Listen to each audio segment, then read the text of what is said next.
Už galimybę susipažinti su šaunia Ilonos šeima turime būti dėkingi jos dukros buvusiems bendramoksliams Simonai ir Kristinai, kurios ir susirūpino savo kurso draugę šeimą. Bet pradėkime nuo smagesnių dalykų. Pirmiausiai apie Iloną, įdomią ir itin kūrybišką Dieveniškių ryto mokyklos mokytoją. Mokytoja iš tikrųjų labai puikiai, kadangi šiais metais, tai yra 2008 ir praeitais metais, aš ją pristačiau nominacijai geriausia rytų Lietuvos mokytoja. Ir jinai kaip tik buvo nominuota kaip geriausia rytų Lietuvos mokytoja, kadangi yra labai iniciatyvi. Turi metodininko kvalifikacinę kategoriją, mes jai suteikiam už darbą, būtent už darbą su mokiniais, už jos profesinę veiklą. Labai aktyvi ruošiant ir vykdant įvairiausius projektus, tarptautinius taip pat. Būtent jos dėka mokykla pradėjo vykdyti tarptautinius projektus. Tai va, kaip apie mokytoją galiu pasakyti tik tai iš labai geros pusės.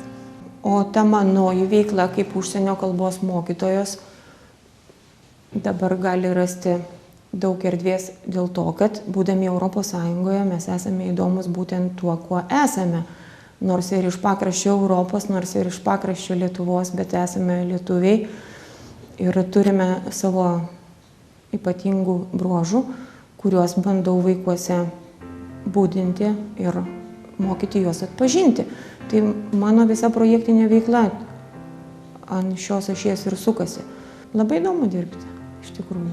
Aš dirbu savo malonumui, tai man sunkiau išmatuoti tas ribas privalomojo valandinio darbo ir tiek, kiek pareikalauja nenumatyti darbai projektuose. Tai kai dirbi su malonumu ir malonumai, tai ir nematuoji taip to laiko įprastų būdų.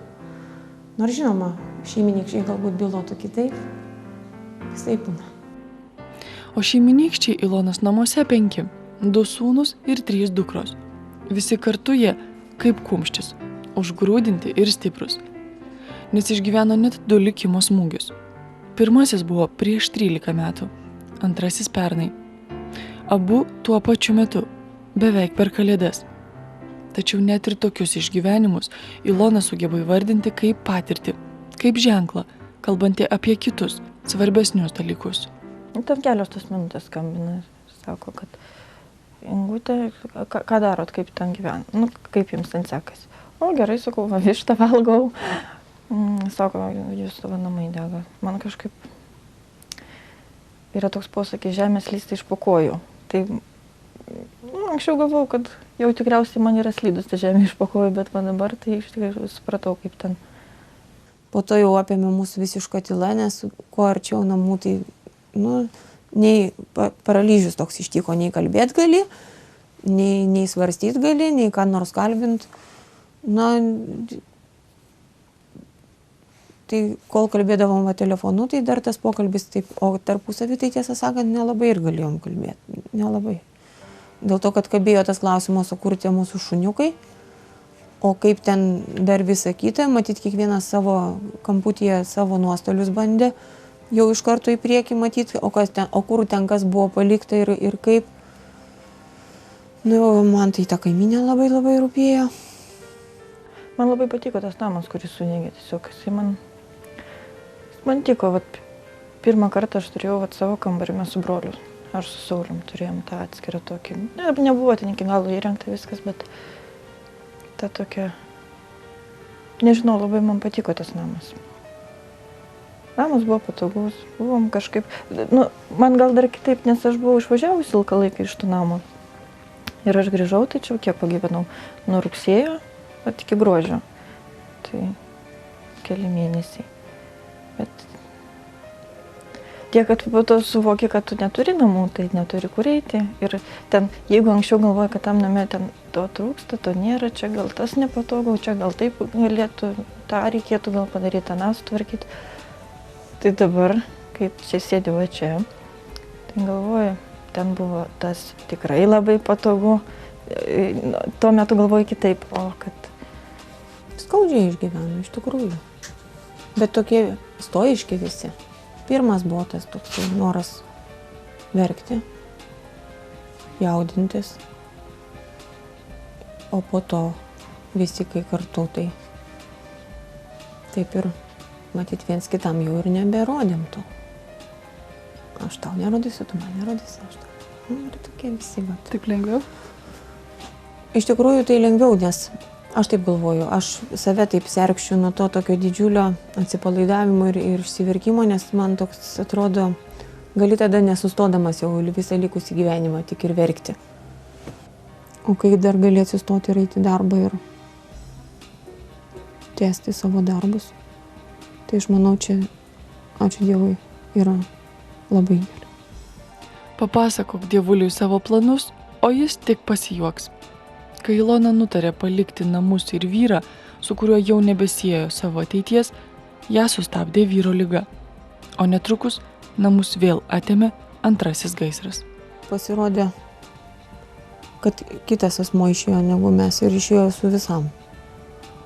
Nu tai buvo tokia jau mūsų skaudžiai ir įkyriai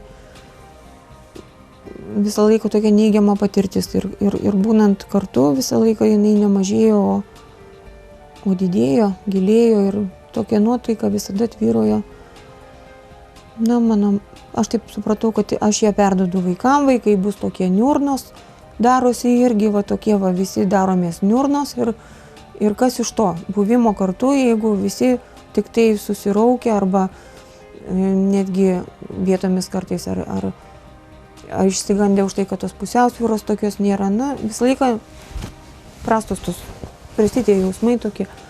Tai man atrodė, kad kažkas turi to ryžtingo žingsnio imtis ir žengti pro duris. Bet taip pat ir neįvyko. Kitaip ten viršui buvo surašyta, kad tos duris kitam atsidarė ir su visam atsidarė. Ir reikėjo skubiai, ko galbūt būtume metais nesugebėję vienas kitam nei atleisti, nei nurašyti į nuostolius, tai reikėjo padaryti per 2 mėnesius, faktiškai. Nes diagnozė, kurią